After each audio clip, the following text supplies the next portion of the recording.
Okay, so a little while ago I posted a video of this room while it was in construction and asked for some advice as to how you all would set up the bookshelves. And we've completed the room. I don't have all of the books in the bookshelves yet, but we're pretty close and we've figured out kind of the placement of where everything will go. And Marlene asked me to post another video of things all pretty much finished, and so here it is. I would love anybody's suggestions of anything we could do to help this space be even more a well-educated heart space. We just really wanted to take the principles of well-educated heart and try to bring them into our home in a very visual way. And so this room was specifically created and designed to be able to bring in as many of the well-educated heart principles as possible. It's right by the front door and right by the kitchen, heart of the home. So it works out really great while we're learning and drawing and listening, that we can still be making food and doing the other things that we need to do to keep it just part of the normal flow of our day. So we've got desks there and drawers for my 4 older children that kind of need their own desk. A table for us all to gather together to be able to talk about things. We have a family table time once a day. And then I also have posted the yearly rotation with it tweaked just a little bit. We changed around how we do the nature series to accommodate to our climate a little bit more. And then what we did for each one of these shelves is we put the month at the very top. So that says September. And then we go through each of the series that we study. Nature, that's for N1, Great Lives for G1, F1 is for Freedom, W1 stands for World History. And the stickers you see all over the books are stickers that each one of my children, when they have read the book, they put a sticker in their own favorite color to help themselves know which books they have read and haven't read, to kind of help give a visual inspiration to themselves and to also know what they still want to explore the next year when we come around to it. I used to have rain gutter shelves, and I loved that books were facing out to kind of entice the kids. As you can see, some of my shelves are bare because we haven't put everything up yet, but having some of these frame holders on the shelves to kind of entice my kids to some of the books that I'd really hoping that they might pick up have been really visually stimulating. We have then all of the shelves continue on, so it's kind of like a big Google sheet where it goes, September, October, then that shelf is November, December, January, February, don't mind the baby in the background, March, April, May, and June, and then it goes down all of the different sections or different topics from there. In these, snuggly puppy, these drawers all have art supplies, sewing supplies, and then over here, this mat on the floor has been hugely strategic. We've only been doing school in this space for about a month, but having a soft carpet for the kids to gather. There's some preschool books there, some manipulatives and little preschool toys inside these cabinets, and it's made a huge difference for having them be happy while I'm trying to read with the older kids.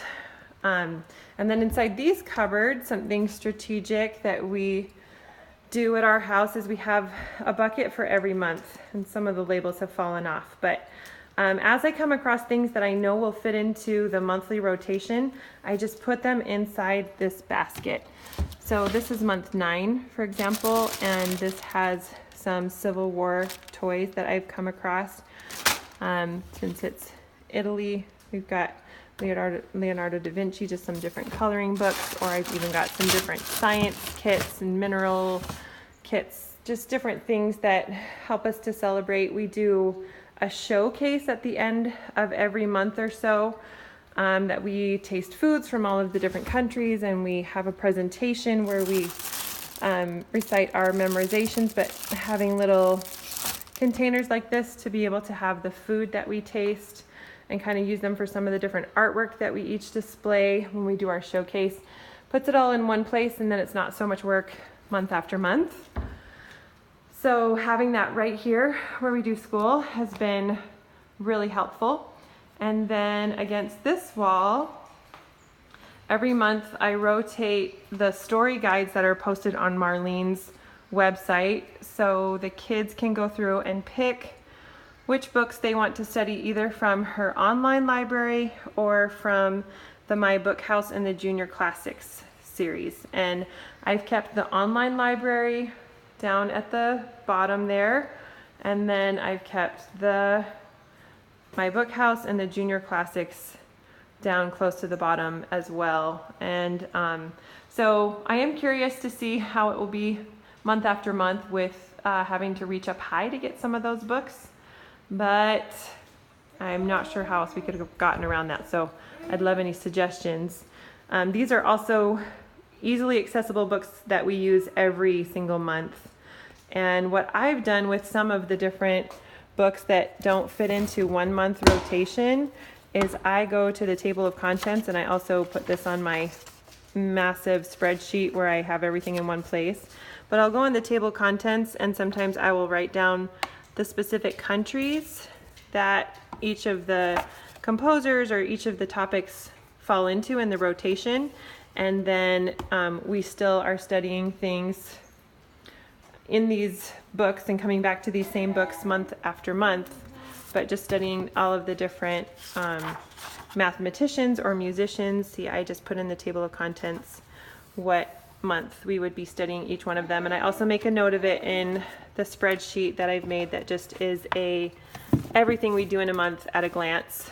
And then for putting these books away, instead of putting stickers on them, I told you about the kids' stickers that they put on when they've read it, but in the corner in pencil, we just put a W5 for World History Month 5, and we just put it in pencil in the corner so that when somebody else or one of my kids is helping to put things back, they know exactly what shelf it belongs in.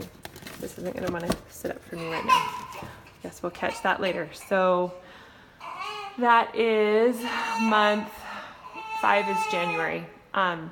So that's kind of how we keep our space organized and put all of our books back where we need them. This is science right there, and our art resources right there, and also some good and beautiful resources that we use. I kind of use the good and beautiful in a Marlene rotation kind of way. So instead of doing the whole book 2 that Good and Beautiful has, instead of doing it in the order that the book suggests, we do it unit by unit.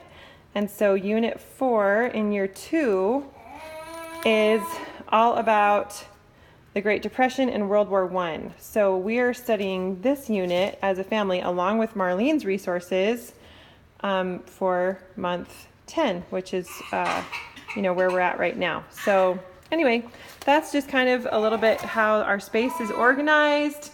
And so I'd love to hear some recommendations from anybody else. This is a little bit of a schedule that the kids go by, very loosely followed, more so to just kind of give some ideas about all of the different topics that they could be studying or doing things in.